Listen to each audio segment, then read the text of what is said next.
¿Cómo están? Vamos a continuar con el tema del origen, la identidad y el propósito del ser persona o del ser humano. Y dijimos que primero íbamos a hablar de la identidad, después del origen y después de la finalidad del ser humano.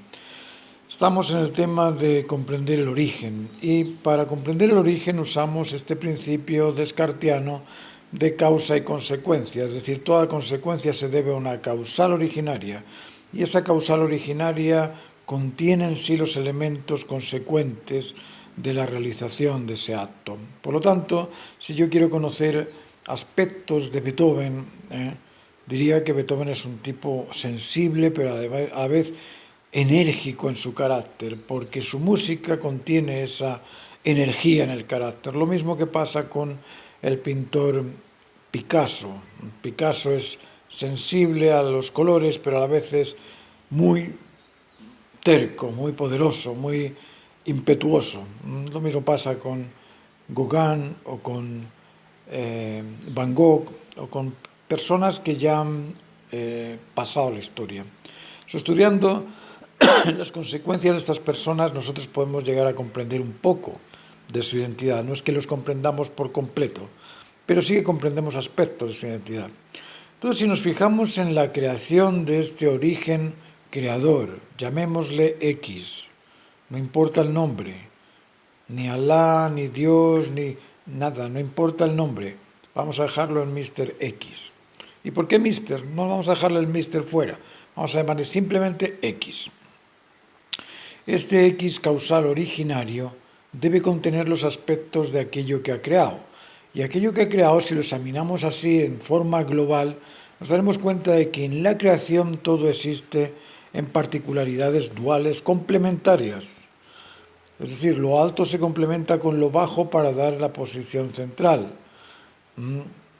El macho y la hembra se complementan para generar. El hombre y la mujer se complementan para adquirir una identidad complementaria o para generar hijos. El estambre y el pistilo en las plantas se unen para generar plantas. El catión y el electrón son valencias que permiten las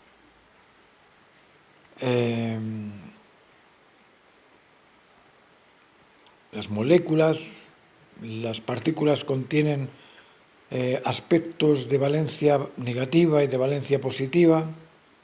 Es decir, todo en la creación existe en esa complementariedad de aspectos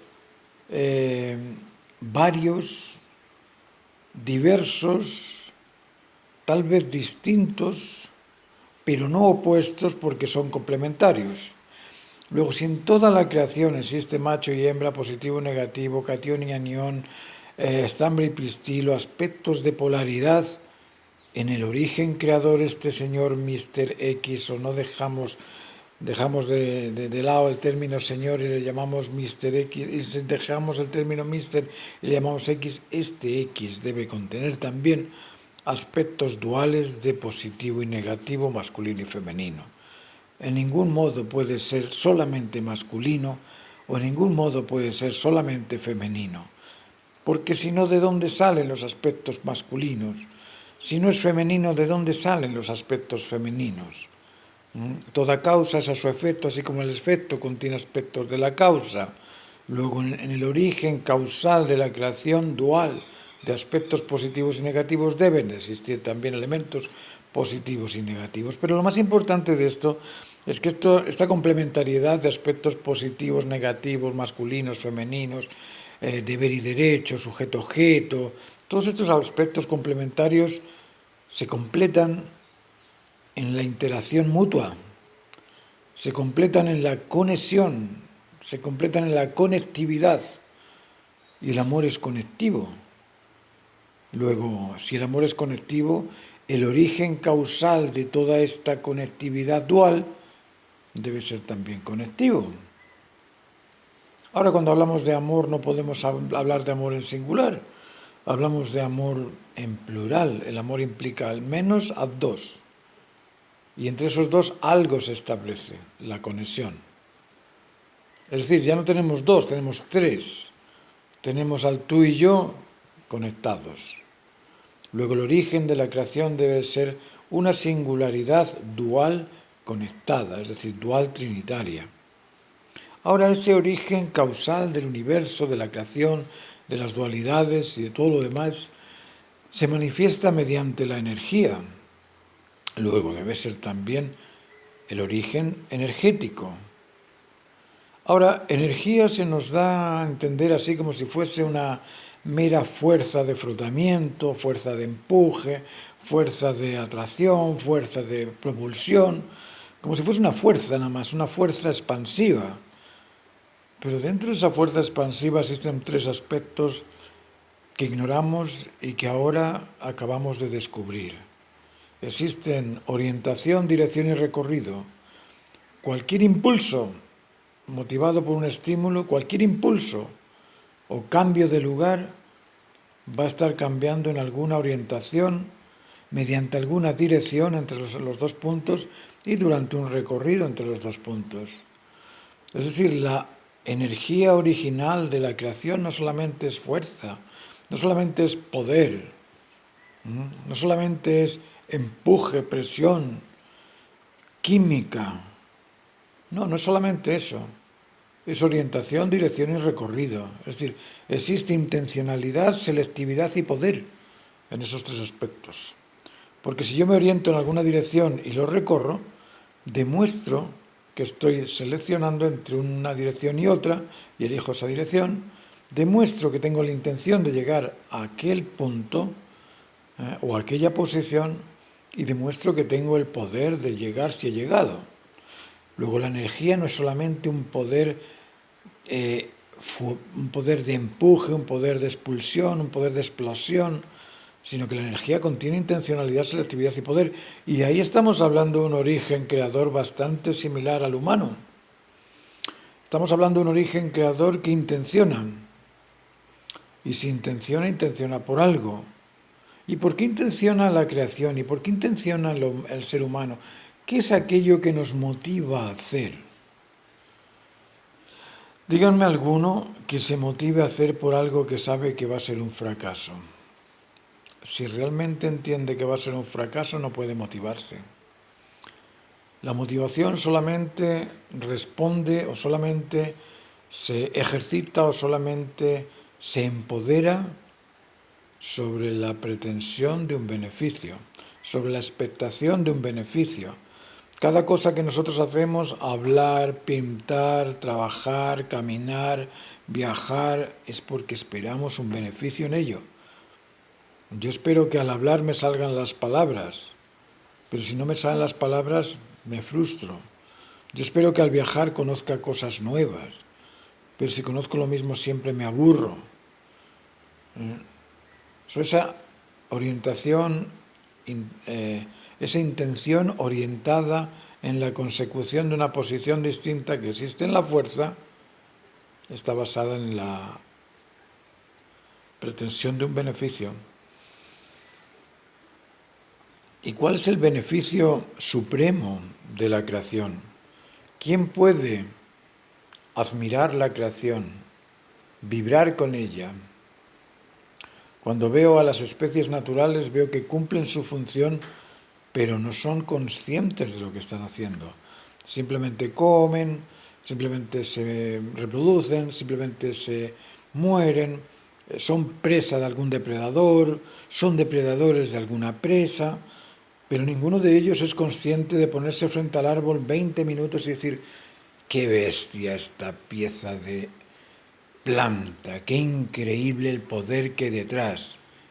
Y opera en base a leyes de hidratación, a leyes de clorofila, a leyes de responsabilidad frente a la luz, de responsabilidad frente al agua, de que responden frente a ciertos ambientes, y si yo le cambio de ambiente esa planta se muere. Es decir, tiene cierta lógica dentro de ciertas caracterizaciones o normas. Y el único que aprecia eso en la planta es el ser humano. El único que aprecia la belleza de los caballos es el hombre. Ningún caballo se para frente a otro caballo y le dice: ¡wow, que estás linda hoy! Eres mi yegua. No. Los humanos tenemos esa capacidad de apreciar. y somos los únicos responsables porque respondemos de manera voluntaria al cumplimiento de nuestro deber humano. De manera voluntaria, por eso que hay tanto inhumano. Hay tanto inhumano porque no quieren responder a esa naturaleza humana. No se dan cuenta de que somos conectivos y de que no debemos reclamar, acusar o rechazar los errores porque los errores solamente se solucionan. No se reclaman, ni se acusan, ni se rechazan, eso no sirve para nada. Eso no restaura el error. Y no nos damos cuenta de que tenemos ciertas conductas que son adecuadas a lo humano. Conductas de fidelidad, de lealtad, de confiabilidad, de responsabilidad, conductas decentes. Pero no pensamos en la decencia. Ni sabemos lo que significa la decencia, ni sabemos lo que significa el valor, ni sabemos lo que significa la necesidad fundamental, natural, humana. Y por eso no podemos comprender a nuestro origen, porque ni pensamos en él. Nos quedamos en la historia, en eso de que nos contaron en un libro que existía un Dios originario que creó a un Adán ya perfecto y una Eva también perfecta, y que los dos se taparon las partes íntimas porque les daba apuro, vergüenza o no sé por qué. Esas historias son bonitas para los niños, pero no son demostrativas para un adulto. Adán y Eva no pudieron cumplir su labor de convertirse en verdaderos padres, en verdaderos cónyuges, en verdaderos hijos de la naturaleza. Y porque no pudieron comprender las bases esenciales de la naturaleza, cayeron. Y cayeron en algo muy curioso. Cayeron en la irresponsabilidad, falta de respeto. ¿Por qué? Porque supuestamente no tenían las condiciones ni los recursos para poder educar a sus hijos. Los hijos de esos primeros padres fueron asesinos. Imagínate el ambiente entre esos 4 personajes, 5 personajes. 6, 7, pudieron haber 20, todo lo que tú quieras. Pero esos padres no pudieron asumir su condición de ser humano, de dominar los instintos, de dominar el celo, de dominar los extremos, los excesos, las carencias, de controlar sus sensaciones.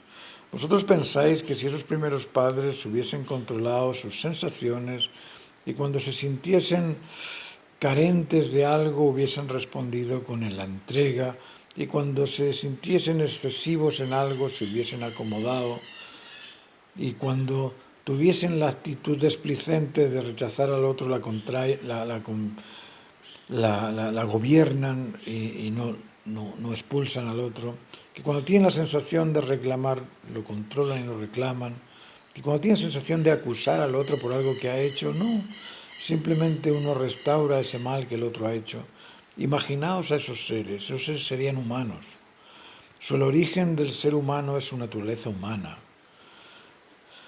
Y eso nos basta. No tenemos por qué imaginarnos a nadie ideal por allí por las nubes. Nos basta con comprender que el origen de la humanidad o el origen del humano es su naturaleza humana. Y la naturaleza humana nos hace pensar que debemos ser maduros en la responsabilidad, en el convencimiento de las razones justas, es decir, en la honestidad y sinceridad. Y tenemos que ser también capaces de controlar y de gobernar nuestras sensaciones ingratas, nuestras sensaciones excesivas, nuestras sensaciones carentes, nuestros excesos y carencias emocionales. Y si podemos controlar nuestra actitud y podemos controlar esa democrática actitud diplomática, podríamos llamarle, de mantenernos en un estado natural, normal, moderado, seríamos como el origen, porque el origen es equilibrio. El origen de la humanidad es el equilibrio natural y lo que tenemos que comprender son las leyes y normas de la naturaleza del equilibrio, de la naturaleza humana. Creo que con esto hemos explicado un poco cuál es ese origen y os lo vuelvo a repetir así, a grosso modo, es un origen energético que contiene las dualidades de paridades masculinas y femeninas, causal y consecuencia, que tiene el dominio sobre sí mismo, que tiene el dominio sobre la naturaleza, que todo aquello que crea está en equilibrio perfecto y que todo aquello que espera es ese equilibrio perfecto. Por lo tanto, nosotros, como seres responsables, voluntariamente debemos de adquirir ese equilibrio perfecto en nuestra naturaleza al relacionarnos con los demás, evitando todo tipo de reclamos, acusaciones y rechazos. El siguiente video va dirigido hacia el qué o cuál es nuestra misión en la vida, qué es lo que debemos hacer. Os dejo hasta ahora. Nos vemos en el otro video. Muchas gracias.